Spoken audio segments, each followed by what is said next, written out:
ದಾವಣಗೆರೆ ದಕ್ಷಿಣದ ದಂಗಲ್ ಸ್ಪೆಷಲಿ ಅಲ್ಪಸಂಖ್ಯಾತ ನಾಯಕರ ನಡುವೆ ಅಲ್ಪಸಂಖ್ಯಾತರ ಮೇಲೆ ಕೈಗೊಳ್ತಾ ಇರುವಂತ ಅಂದ್ರೆ ನಾಯಕರ ಮೇಲೆ ಕೈಗೊಳ್ತಾ ಇರುವಂತ ಕ್ರಮಗಳು ಸಹಜವಾಗಿ ಆ ಸಮುದಾಯಕ್ಕೆ ಆಕ್ರೋಶವನ್ನ ತರಿಸ್ತಾ ಇರುವಂತದ್ದು. ಅದರಲ್ಲೂ ಆ ಒಂದು ಕ್ರಮವನ್ನ ಕೈಗೊಳ್ಳಲಿಕ್ಕೆ ಸರಿಯಾದಂತ ಸಾಕ್ಷಿ ಸಿಕ್ಕಿರುವಂತ ಹಿನ್ನೆಲೆಯಲ್ಲೇ ಶಿಸ್ತು ಕ್ರಮದ ನೋಟಿಸ್ ಅನ್ನ ಕೊಡ್ಲಿಕ್ಕೂ ಮುಂಚೆನೆ ಕ್ರಮವನ್ನ ಕೈಗೊಳ್ಳಲಾಗ್ತಾ ಇದೆ.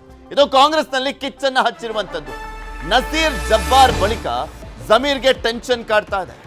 ನಸೀರ್ ಅಹಮದ್ ಮುಖ್ಯಮಂತ್ರಿಗಳ ರಾಜಕೀಯ ಕಾರ್ಯದರ್ಶಿಯಾಗಿದ್ದಂಥವ್ರು ಆ ಪೋಸ್ಟ್ ಇಂದ ಕಿತ್ತಾಕಲಾಯಿತು ನಸೀರ್ ಅಹಮದ್ ಅನ್ನ. ಇನ್ನ ಜಬ್ಬಾರ್ ಅವರನ್ನ ರಾಜೀನಾಮೆಯನ್ನ ಪಡ್ಕೊಳ್ಳಾಯ್ತು. ಅದಾದ್ಮೇಲೆ ಕಾಂಗ್ರೆಸ್ ಸದಸ್ಯತ್ವದಿಂದಲೇ ಅಮಾನತು ಮಾಡಲಾಯಿತು.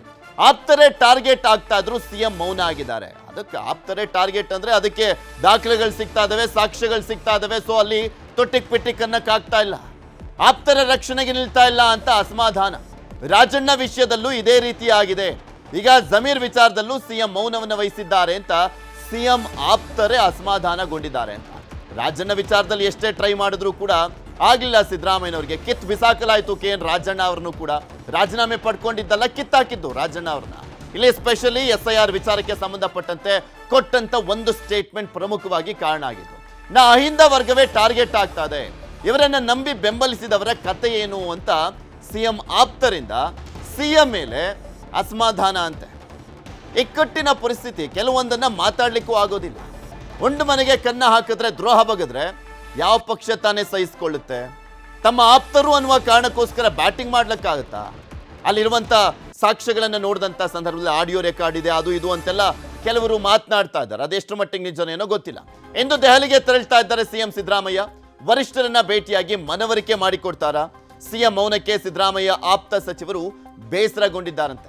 ಸಿದ್ದರಾಮಯ್ಯ ನಡೆಗೆ ಸಚಿವ Satish Jarkiholi, doctor HC Mahadevappa, doctor G Parameshwar ಸೇರಿದಂತೆ ಆಪ್ತರ ಅಸಮಾಧಾನ ಅಂತ ಹೇಳಲಾಗ್ತಾ ಇದೆ.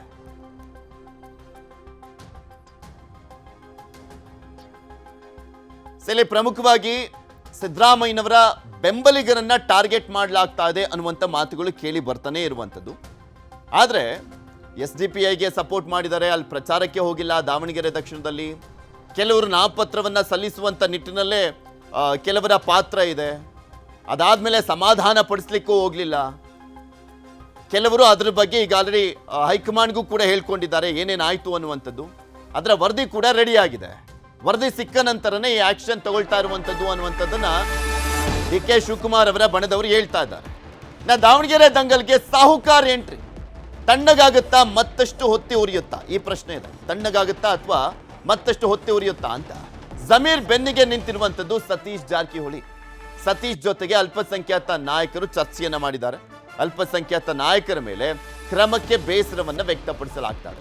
ಇದು KPCC ಅಧ್ಯಕ್ಷ DK ಶಿವಕುಮಾರ್ ಅವರ ಜೊತೆಗೂ ಕೂಡ ಚರ್ಚೆಯನ್ನ ಮಾಡ್ತಾರಂತೆ ಸತೀಶ್ ಜಾರಕಿಹೊಳಿ.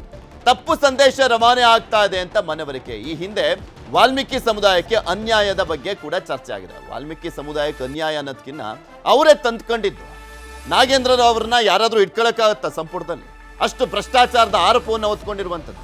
ವಾಲ್ಮೀಕಿ ಸಮುದಾಯದಲ್ಲೇ ತಿಂದು ನೀರು ಕುಡ್ದಂಥವ್ರು. ಆ ಆರೋಪ ಯಾವ ರೀತಿಯಾಗಿ ಬಂತು, ಅದಾದ್ಮೇಲೆ ಜೈಲಿಗೆ ಹೋಗಿದ್ದೆಲ್ಲ ನೋಡಿದ್ವಿ. ಸೊ ಹೀಗಾಗಿ ಅವ್ರನ್ನ ಸಚಿವ ಸ್ಥಾನದಿಂದ ಕೈ ಬಿಡಲಾಯಿತು. ಇನ್ನು KN ರಾಜಣ್ಣ ವಿಚಾರ ಈಗ ಆಲ್ರೆಡಿ ಹೇಳ್ತಾ ಇದ್ದೆ. ಈಗ ಆಲ್ರೆಡಿ ವಾಲ್ಮೀಕಿ ಸಮುದಾಯಕ್ಕೆ ಅನ್ಯಾಯ ಆಗ್ಬಿಡ್ತು, ಈಗ ಮುಸ್ಲಿಂ ಸಮುದಾಯಕ್ಕೆ ಅನ್ಯಾಯ ಅಂತ ಚರ್ಚೆಯನ್ನ ಮಾಡಲಾಗ್ತದೆ. ಇದೇ ವಿಚಾರ ನಿನ್ನೆ ಸಂಪುಟ ಸಭೆ ನಡೀತಲ್ಲ, ಆ ಸಂದರ್ಭದಲ್ಲೂ ಕೂಡ ಚರ್ಚೆ ಆಯಿತು ಅಂತ.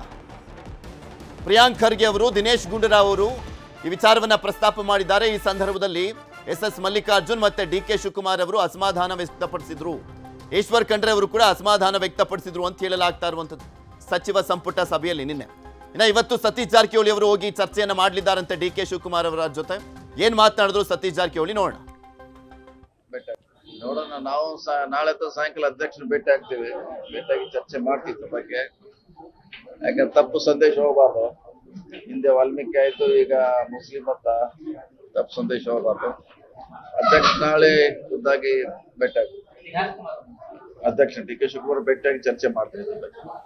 ಇದೆಲ್ಲದ್ರ ಬಗ್ಗೆ ಇನ್ನಷ್ಟು ಮಾಹಿತಿಯನ್ನ ಕೊಡ್ತಾ ಹೋಗ್ತಾರೆ ನಮ್ಮ ಪ್ರತಿನಿಧಿ ಕೃಷ್ಣ ನಮ್ಮ ಜೊತೆ ನೇರ ಸಂಪರ್ಕದಲ್ಲಿ ಜಾಯ್ನ್ ಆಗಿದ್ದಾರೆ. ಕೃಷ್ಣ, ನೋಡ್ತಾ ಇದ್ದೀವಿ ಕಾಂಗ್ರೆಸ್ನಲ್ಲೇ ಕಂಪನ, ಅಲ್ಪಸಂಖ್ಯಾತ ಕಂಪನ ಸೃಷ್ಟಿ ಆಗ್ಬಿಟ್ಟಿರುವಂತದ್ದು. ಸ್ಪೆಷಲಿ ಸಿದ್ದರಾಮಯ್ಯನವರ ಆಪ್ತರನ್ನೇ ಟಾರ್ಗೆಟ್ ಅಂತ ಹೇಳಲಾಗ್ತಾ ಇದ್ರು ಕೂಡ ಕೆಲವೊಂದು ರೀಸನ್ಸ್ ಗಳಿಗೆ ದಿಢೀರಂತ ಕ್ರಮವನ್ನ ಕೈಗೊಳ್ಳಲಾಗ್ತದೆ. ಇದು ಸಿದ್ದರಾಮಯ್ಯನವರ ಬಣದಲ್ಲಿ ಮತ್ತೆ ಸಿದ್ದರಾಮಯ್ಯನವರ ಮೇಲೆ ಯಾವ ರೀತಿಯಾಗಿ ಅಸಮಾಧಾನ ಇದೆ. ಇವತ್ತು ಸತೀಶ್ ಜಾರಕಿಹೊಳಿ ಅವರು ಎಷ್ಟು ಗಂಟೆಗೆ ಹೋಗಿ DK ಶಿವಕುಮಾರ್ ಅವರನ್ನ ಭೇಟಿಯಾಗಿ ಏನಂತ ಚರ್ಚೆಯನ್ನ ಮಾಡ್ತಾರೆ, ಯಾವ ಮನವಿಯನ್ನ ಮಾಡ್ಕೊಳ್ಬಹುದು ಅಂತ? ಪೃಥ್ವಿರಾಜ್, ರಾಜ್ಯ ಕಾಂಗ್ರೆಸ್ನಲ್ಲಿ ಕಂಪನ ಸೃಷ್ಟಿ ಮಾಡಿರುವಂಥದ್ದು ಸಿಎಂ ಬಣದ ಸಚಿವರುಗಳನ್ನ ಟಾರ್ಗೆಟ್ ಅನ್ನ ಮಾಡ್ತಿರುವಂಥದ್ದು. ಹಾಗಾಗಿನೇ ಎಲ್ಲೊಂದು ಕಡೆ ಈಗ ಮುಖ್ಯಮಂತ್ರಿಗಳು ಇದ್ದಂಥ ಸಂದರ್ಭದಲ್ಲಿ ಅವರ ಆಪ್ತರನ್ನ ರಕ್ಷಣೆ ಮಾಡ್ಕೊಳ್ಳುವಂತ ಒಂದು ಪರಿಸ್ಥಿತಿ ಮುಖ್ಯಮಂತ್ರಿಗಳು ಮಾಡಿಲ್ವಲ್ಲ ಅನ್ನೋ ಒಂದು ಪ್ರಶ್ನೆ ಒಂದ್ ಕಡೆ ಆದರೆ, ಮತ್ತೊಂದು ಕಡೆ ಅವರನ್ನ ಟಾರ್ಗೆಟ್ ಮಾಡುವಂತ ನಾಯಕರು ಯಾರು ಅನ್ನುವಂಥದ್ದು ಚರ್ಚೆ ಆಗ್ತಾ ಇದೆ. ಹಾಗಾಗಿನೇ ಒಂದಷ್ಟು ಜನ ಸಚಿವರುಗಳು ಇದೀಗ ಪ್ರಶ್ನೆಯನ್ನು ಕೂಡ ಮಾಡಿರುವಂಥದ್ದು. ಈ ರೀತಿಯಾಗಿ ಮಾಡುವಂಥದ್ದು ಎಷ್ಟು ಮಟ್ಟಿಗೆ ಸರಿ ಅನ್ನುವಂಥದ್ದು. ನಿನ್ನೆ ನಡೆದಂತಹ ಸಚಿವ ಸಂಪುಟ ಸಭೆಯಲ್ಲೂ ಕೂಡ ದಾವಣಗೆರೆ ದಕ್ಷಿಣ ವಿಧಾನಸಭಾ ಕ್ಷೇತ್ರದಲ್ಲಿ ಚುನಾವಣಾ ಅಕ್ರಮ ಪಕ್ಷ ವಿರೋಧಿ ಚಟುವಟಿಕೆ ಆಯಿತು, ಅದು ಸಂಬಂಧಪಟ್ಟಂತೆ ಚರ್ಚೆ ಕೂಡ ಮಾಡಿರುವಂತದ್ದು. ಮತ್ತೊಂದು ಕಡೆ ಈ ರೀತಿಯಾಗಿ ಎಲ್ಲೋ ಒಂದ್ ಕಡೆ ಅಂದ್ರೆ ಶೋಕಾಸ್ ನೋಟಿಸ್ ಅನ್ನ ಕೊಡದೆ ಏಕಾಏಕಿ ನಿರ್ಧಾರ ಕ್ರಮವನ್ನು ಕೈಗೊಂಡು ಇಲ್ಲೊಂದ್ ಕಡೆ ನಾಯಕರನ್ನು ಟಾರ್ಗೆಟ್ ಮಾಡ್ತು ಅಂತಂದ್ರೆ ಸಮುದಾಯಕ್ಕೆ ಏನ್ ಸಂದೇಶ ಹೋಗುತ್ತೆ ಅನ್ನೋ ಪ್ರಶ್ನೆಯನ್ನು ಕೂಡ ಕೆಲ ಸಚಿವರುಗಳು ಕ್ಯಾಬಿನೆಟ್ ಸಭೆಯಲ್ಲಿ ಕೂಡ ಮಾಡಿರುವಂತದ್ದು. ಆ ಒಂದು ಸಭೆ ಮಾಡಿದ ಸಂದರ್ಭದಲ್ಲಿ ಸಹಜವಾಗಿ DK ಶಿವಕುಮಾರ್ ಮತ್ತೆ SS ಮಲ್ಲಿಕಾರ್ಜುನ್ ಸಭೆಯಿಂದ ಹೊರನಡೆದಿರುವಂತದ್ದು. ಅದ್ರ ಜೊತೆಗೆ ಇವತ್ತು ಬಹಳ ಪ್ರಮುಖವಾಗಿ ಈಗಾಗಲೇ ವಾಲ್ಮೀಕಿ ಸಮುದಾಯದಲ್ಲಿ ಒಂದಷ್ಟು KN ರಾಜಣ್ಣವರು ಕೂಡ ರಾಜೀನಾಮೆಯನ್ನು ಕೊಟ್ಟಿದ್ರು. ಅವ್ರನ್ನ ಬೇಕು ಅಂತ ಟಾರ್ಗೆಟ್ ಅನ್ನು ಮಾಡೋದ್ರ ಮುಖಾಂತರವಾಗಿ ಎಲ್ಲೊಂದು ಕಡೆ ಅವ್ರನ್ನ ರಾಜೀನಾಮೆ ಕೊಡುವಂತ ಒಂದು ಕೆಲಸವನ್ನು ಕೂಡ ಮಾಡಿದ್ರು ಒಂದು ಆಪಾದನೆಗೆ ರಾಜ್ಯ ಕಾಂಗ್ರೆಸ್ ನಲ್ಲಿ ಚರ್ಚೆ ಆಗ್ತಾ ಇದೆ. ಇದರ ನಡುವೆ ಈಗ ಸಚಿವ ಜಮೀರ್ ಅಹಮದ್ ಅವರನ್ನ ಎಲ್ಲೊಂದು ಕಡೆ ರಾಜೀನಾಮೆ ಕೊಡಿಸಬೇಕು ಅನ್ನೋ ನಿಟ್ಟಿನಲ್ಲಿ ಒಂದು ಟೀಮ್ ಬಹಳಷ್ಟು ಕಾರ್ಯತಂತ್ರವನ್ನು ಮಾಡ್ತಾ ಇದೆ. ಹಾಗಾಗಿನೇ ಇದಕ್ಕೆ ಆಸ್ಪದವನ್ನು ಕೊಡಬಾರದು ಅನ್ನೋ ಒಂದು ಕಾರಣಕ್ಕೋಸ್ಕರವಾಗಿ ಈಗ ವಾಲ್ಮೀಕಿ ಸಮುದಾಯದ ಪ್ರಭಾವಿ ಸಚಿವರಾಗಿರ್ತಕ್ಕಂಥ ಸಚಿವ ಸತೀಶ್ ಜಾರಕಿಹೊಳಿ ಕೂಡ ಅವರ ಬೆನ್ನಿಗೆ ನಿಲ್ಲುವಂತ ನಿಟ್ಟಿನಲ್ಲಿ ಕೂಡ ಮುಂದಾಗಿರುವಂತದ್ದು. ಸತೀಶ್ ಜಾರಕಿಹೊಳಿ ಅವರು ಈಗಾಗಲೇ KPCC ಅಧ್ಯಕ್ಷ ಸ್ಥಾನದ ಪ್ರಬಲ ರೇಸ್ನಲ್ಲಿದ್ದಾರೆ. ಇಲ್ಲೊಂದು ಕಡೆ ಬರುವಂತ ದಿನಗಳು ಕೂಡ KPCC ಅಧ್ಯಕ್ಷ ಸ್ಥಾನದ ಕನಸನ್ನು ಕೂಡ ಕಾಣ್ತಾ ಇದ್ದಾರೆ. ಹಾಗಾಗಿನೇ ಈಗಿರ್ತಕ್ಕಂಥ ಸಂದರ್ಭದಲ್ಲಿ ಯಾರೆಲ್ಲ ಸಮಸ್ಯೆಗಳನ್ನ ಮಾಡ್ತಾ ಇದ್ದಾರೆ ಅವ್ರನ್ನ ವಿಶ್ವಾಸಕ್ಕೆ ತೆಗೆದುಕೊಳ್ಳೋದ್ರ ಮುಖಾಂತರವಾಗಿ ಎಲ್ಲೊಂದು ಕಡೆ ಒಂದು ರೀತಿ ಒಗ್ಗಟ್ಟಿನ ಜಪಕ್ಕೆ ಮುಂದಾಗಿರುವಂತದ್ದು. ಈ ಹಿಂದೆ ತಮ್ಮದೇ ಆದಂತಹ ಸಚಿವರನ್ನ ಎಲ್ಲೊಂದು ಕಡೆ ರಕ್ಷಣೆ ಮಾಡಿಕೊಳ್ಳುವಂತ ನಿಟ್ಟಿನಲ್ಲಿ ವಿಫಲರಾದರು ಸತೀಶ್ ಜಾರಕಿಹೊಳಿ ಅವರು. ಯಾಕಂದ್ರೆ KN ರಾಜಣ್ಣ ಅವರು ಸಂಪುಟದಿಂದ ವಜಾಗೊಂಡ ಬಳಿಕವಾಗಿ ಅವ್ರನ್ನ ಎಲ್ಲೊಂದು ಕಡೆ ಮತ್ತೊಮ್ಮೆ ಸಂಪುಟಕ್ಕೆ ಸೇರ್ಪಡೆ ಮಾಡಿಕೊಳ್ಳುವಂತ ನಿಟ್ಟಿನಲ್ಲಿ ಕೂಡ ಪ್ರಯತ್ನವನ್ನು ಕೂಡ ಮಾಡಿದ್ರು. ಆದರೆ ಸಫಲ ಕೂಡ ಆಗಿರಲಿಲ್ಲ. ಈಗ ಸಚಿವ ಜಮೀರ್ ಅಹಮದ್ ಅವರ ವಿರುದ್ಧವಾಗಿ ಅಂದ್ರೆ ಮುಖ್ಯಮಂತ್ರಿಗಳ ಪ್ರಭಾವಿ ಆಪ್ತ ಸಚಿವ ಅಂತ ಹೇಳ್ಬೋದು ಸಚಿವ ಜಮೀರ್ ಅಹಮದ್ ಅವರನ್ನ ರಕ್ಷಣೆ ಮಾಡಬೇಕು ಅನ್ನೋ ನಿಟ್ಟಿನಲ್ಲಿ ಕೂಡ ಸತೀಶ್ ಜಾರಕಿಹೊಳಿ ಅವರು ಇದೀಗ ಬಂದಿರುವಂತದ್ದು. ಇವತ್ತು KPCC ಅಧ್ಯಕ್ಷರನ್ನ ಸಂಜೆ ಭೇಟಿಯನ್ನ ಮಾಡೋದ್ರ ಮುಖಾಂತರವಾಗಿ ಯಾವುದೇ ಕಾರಣಕ್ಕೂ ಕೂಡ ಸಚಿವ ಜಮೀರ್ ಅಹಮದ್ ಅವರ ವಿರುದ್ಧವಾಗಿ ಕ್ರಮವನ್ನು ಕೈಗೊಳ್ಳಬಾರದು. ಒಂದು ವೇಳೆ ಕ್ರಮವನ್ನು ಕೈಗೊಂಡದೇ ಆದಲ್ಲಿ ಇಲ್ಲ ಒಂದ್ ಕಡೆ ಅಲ್ಪಸಂಖ್ಯಾತದಲ್ಲೇ ಸಮುದಾಯದಲ್ಲೇ ಒಂದು ರೀತಿ ಗೊಂದಲ ನಿರ್ಮಾಣ ಆಗುತ್ತೆ. ಬರುವಂತಹ ವಿಧಾನಸಭಾ ಚುನಾವಣೆಯಲ್ಲಿ ಕೂಡ ಅಲ್ಪಸಂಖ್ಯಾತ ಒಂದು ಬಣ ವರ್ಗ ಏನಿದೆ ಅದು ದೊಡ್ಡ ಮಟ್ಟದ ಗೊಂದಲವನ್ನು ಎಬ್ಬಿಸೋದ್ರ ಮುಖಾಂತರವಾಗಿ ಸಮುದಾಯ ಕೂಡ ಕಾಂಗ್ರೆಸ್ನಿಂದ ದೂರ ಆಗುತ್ತೆ ಅನ್ನೋ ಮನವಿಯನ್ನ ಮಾಡ್ಕೊಳ್ಳುವಂತ ನಿಟ್ಟಿನಲ್ಲಿ ಕೂಡ ಮುಂದಾಗಿದ್ದಾರೆ. ಆದರೆ ಈ ಒಂದು ಮನವಿಗೆ ಎಷ್ಟು ಮಟ್ಟಿಗೆ DK ಶಿವಕುಮಾರ್ ಇಷ್ಟು ದಿಢೀರಂತ ಆಕ್ಷನ್ ಅನ್ನ ಕೈಗೊಳ್ತಾ ಇದ್ದಾರೆ ಅನ್ನುವಂಥದ್ದು ಹೈಕಮಾಂಡ್ ಗಮನಕ್ಕೆ ತರದೆ ಇವರೇನು ಕೈಗೊಳ್ತಾ ಇಲ್ಲ.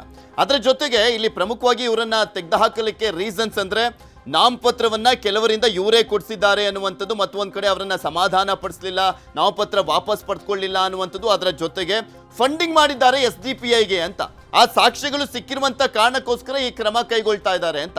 ಮತ್ತೆ ಕೆಲವು ನಾಯಕರಿಗೆ ಆಲ್ರೆಡಿ ಹೇಳ್ತಾ ಇದ್ದಾರೆ ಪಕ್ಷಕ್ಕಿಂತ ವ್ಯಕ್ತಿ ದೊಡ್ಡದಿಲ್ಲ. ಆ ಒಂದು ಸಂದೇಶವನ್ನ ಈ ಬಾರಿ ಫಸ್ಟ್ ಟೈಮ್ ಕಾಂಗ್ರೆಸ್ ಪಕ್ಷ ಕೊಡ್ತಾ ಇದೆ ಅನ್ನುವಂಥದ್ದು.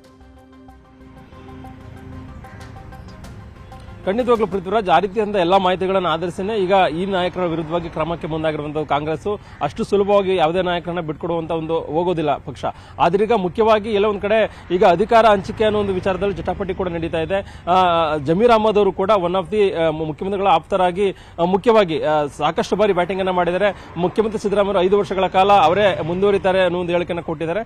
ಸಹಜವಾಗಿಯೇ ಎಲ್ಲ ಒಂದ್ ಕಡೆ CM ಸಿದ್ದರಾಮಯ್ಯ ಬಣದವರನ್ನ ಒಂದಷ್ಟು ಟಾರ್ಗೆಟ್ ಅನ್ನ ಮಾಡಬೇಕು ಅನ್ನೋ ನಿಟ್ಟಿನಲ್ಲಿ ಒಂದು ಟೀಮ್ ವರ್ಗ ಬಹಳಷ್ಟು ಪ್ರಯತ್ನ ಮಾಡ್ತಾ ಇದೆ. ಹಾಗಾಗಿನೇ ಹೇಗಾದ್ರೂ ಮಾಡಿ ಸಿಕ್ಕಾಕೊಳ್ತಾರೆ ಅನ್ನೋ ಒಂದು ಸನ್ನಿವೇಶವನ್ನು ಕೂಡ ಕಾಯ್ತಾ ಇದ್ರು. ಈಗ ದಾವಣಗೆರೆ ದಕ್ಷಿಣ ವಿಧಾನಸಭಾ ಕ್ಷೇತ್ರದಲ್ಲಿ ಪಕ್ಷ ವಿರೋಧಿ ಚಟುವಟಿಕೆಯಲ್ಲಿ ಈಗ ಸಿಲ್ಕೊಂಡಿರುವಂತಹ ಒಂದು ವಿಚಾರವನ್ನು ಇಟ್ಕೊಳ್ಳೋದ್ರ ಮುಖಾಂತರವಾಗಿ ಅವರ ಅಣಿಯುವಂತ ನಿಟ್ಟಿನಲ್ಲಿ ಕೂಡ ಮುಂದಾಗಿದ್ದಾರೆ. ನೀವು ಹೇಳ್ದಂಗೆ ಸಹಜ ಈಗಾಗಲೇ ಇಲ್ಲಿರ್ತಕ್ಕಂಥ ವರದಿಯನ್ನು ಆಧರಿಸಿ ಹೈಕಮಾಂಡ್ ನಾಯಕರು ತೀರ್ಮಾನವನ್ನು ತೆಗೆದುಕೊಂಡಿರುವಂತದ್ದು.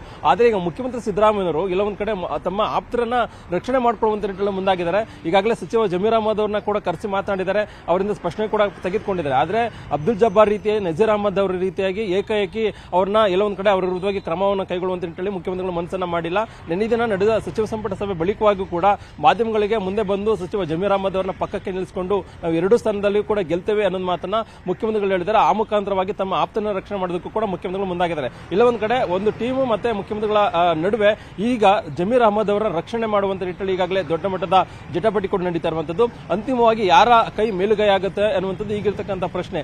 ಅದೇನಿದ್ರು ಕೂಡ ಸಚಿವ ಸತೀಶ್ ಜಾರಕಿಹೊಳಿ ಅವರು ಅಹಿಂದ ವರ್ಗದ ಪ್ರಭಾವಿ ನಾಯಕರು, ಸಿದ್ದರಾಮಯ್ಯ ಬಿಟ್ರೆ ಅವರೇ ಅನ್ನೋ ಒಂದು ಚರ್ಚೆ ಕೂಡ ನಡೀತಾ ಇದೆ. ಹಾಗಾಗಿನೇ ಜಮೀರ್ ಅಹಮದ್ ಅವ್ರನ್ನ ಒಂದ್ ರೀತಿ ಅವ್ರ ರಕ್ಷಣೆ ಮಾಡಬೇಕು, ಯಾವುದೇ ಕಾರಣಕ್ಕೂ ಕೂಡ ಅವ್ರ ವಿರುದ್ಧವಾಗಿ ಕ್ರಮವನ್ನು ಕೈಗೊಳ್ಳೋದು ಬೇಡ. ಮುಖ್ಯವಾಗಿ ಈಗಾಗಲೇ ಅಲ್ಲಿ ಇರತಕ್ಕಂಥ ಗೊಂದಲಕ್ಕೆ ಸಂಬಂಧಪಟ್ಟಂತೆ ಏನೆಲ್ಲ ಅಕ್ರಮ ಆಗಿದೆ ಅದ್ರ ಬಗ್ಗೆ ಈಗಾಗಲೇ ಕ್ರಮ ಕೂಡ ಕೈಗೊಳ್ಳಲಾಗಿದೆ. ಬರುವಂತ ದಿನಗಳಲ್ಲಿ ಏನೇ ಇದ್ರು ಕೂಡ ಅದನ್ನ ತಿದ್ದಿ ಬುದ್ಧಿ ಹೇಳೋಣ. ಆದ್ರೆ ಈಗ ಕ್ರಮವನ್ನ ಕೈಗೊಂಡ್ರೆ ಕಾಂಗ್ರೆಸ್ ಪಕ್ಷದ ಮೇಲೆ ಪರಿಣಾಮ ಬೀರುತ್ತೆ ಅನ್ನೋ ಕಾರಣಕ್ಕೋಸ್ಕರವಾಗಿನೇ ಸತೀಶ್ ಜಾರಕಿಹೊಳಿ ಅವರು ಇದೀಗ ಕೆಪಿಸಿಸಿ ಅಧ್ಯಕ್ಷ ಡಿ.ಕೆ. ಶಿವಕುಮಾರ್ ಭೇಟಿಗೆ ಮುಂದಾಗಿರುವಂತದ್ದು. ಒಂದ್ ಕಡೆ ಮುಖ್ಯಮಂತ್ರಿಗಳು ಕೂಡ ಜಮೀರ್ ಅಹಮದ್ ಅವರನ್ನ ರಕ್ಷಣೆ ಮಾಡಿಕೊಳ್ಳುವಂತ ನಿಟ್ಟಿನಲ್ಲಿ ಕೂಡ ಬಹಳಷ್ಟು ಪ್ರಯತ್ನವನ್ನ ಮಾಡ್ತಾ ಇದ್ದಾರೆ. ಹಾಗಾಗಿ ಹೈಕಮಾಂಡ್ ನಾಯಕರನ್ನ ಇವತ್ತು ದೆಹಲಿಗೂ ಕೂಡ ಮುಖ್ಯಮಂತ್ರಿಗಳು ಹೋಗ್ತಾ ಇದ್ದಾರೆ. ಅಲ್ಲಿ ಹೈಕಮಾಂಡ್ ನಾಯಕರು ಏನಾದರೂ ಭೇಟಿಗೆ ಅವಕಾಶ ಮಾಡಿಕೊಟ್ಟಿದೆ ಅದಲ್ಲಿ ಜಮೀರ್ ಅಹಮದ್ ಅವರ ವಿಚಾರವೂ ಕೂಡ ಚರ್ಚೆಯನ್ನು ಮಾಡೋದ್ರ ಮುಖಾಂತರವಾಗಿ ಅವರನ್ನ ಯಾವುದೇ ಕಾರಣಕ್ಕೂ ಕೂಡ ಸಂಪುಟದಿಂದ ಕೈ ಬಿಡದ ರೀತಿಯಾಗಿ ನೋಡಿಕೊಳ್ಳುವಂತ ನಿಟ್ಟಿನಲ್ಲಿ ಕೂಡ ಮುಖ್ಯಮಂತ್ರಿಗಳು ಮುಂದಾಗಿದ್ದಾರೆ. ಅದ್ರ ಜೊತೆಗೆ ಸತೀಶ್ ಜಾರಕಿಹೊಳಿ ಕೂಡ ಡಿ.ಕೆ. ಶಿವಕುಮಾರ್ನ ಭೇಟಿಯನ್ನ ಮಾಡಿ ಡಿ.ಕೆ. ಶಿವಕುಮಾರ್ ಅವರ ಏನೋ ಇದ್ರೂ ಕೂಡ ತೀರ್ಮಾನ ಮಾಡಬೇಕಾಗೋ ಅದಕ್ಕೋಸ್ಕರವಾಗಿ ಡಿ.ಕೆ. ಶಿವಕುಮಾರ್ ಮನವರಿಕೆ ಮಾಡಿಕೊಟ್ರೆ ಎಲ್ಲ ಒಂದ್ ಕಡೆ ಆ ಒಂದು ಕ್ರಮದಿಂದ ಎಲ್ಲ ಒಂದ್ ಕಡೆ ಮನಸ್ಸನ್ನು ಚೇಂಜ್ ಮಾಡಬಹುದು ಅನ್ನೋ ಲೆಕ್ಕಾಚಾರದಲ್ಲಿ ಸತೀಶ್ ಜಾರಕಿಹೊಳಿ ಅವರು ಮುಂದಾಗಿರುವಂತದ್ದು. ಕಾದ್ ನೋಡೋಣ, ಪಕ್ಷದಲ್ಲೇ ಇದ್ಕೊಂಡು ಪಕ್ಷಕ್ಕೆ ದ್ರೋಹ ಬಗೆಯುವಂತವರಿಗೆ ಕ್ರಮ ಕೈಗೊಳ್ತಾ ಇದೀವಿ ಅನ್ನುವಂತ ಮೆಸೇಜ್ ಅನ್ನು ಕೂಡ ಪಾಸ್ ಮಾಡ್ತಾ ಇದ್ದಾರೆ. ಇದು ಜಬ್ಬಾರ್ ಮತ್ತೆ ನಸೀರ್ಗೆ ನಿಲ್ಲುತ್ತಾ ಅಥವಾ ಮುಂದುವರೆದ ಭಾಗವಾಗಿ ಜಮೀರ್ ಮೇಲೂ ಕೂಡ ಕ್ರಮ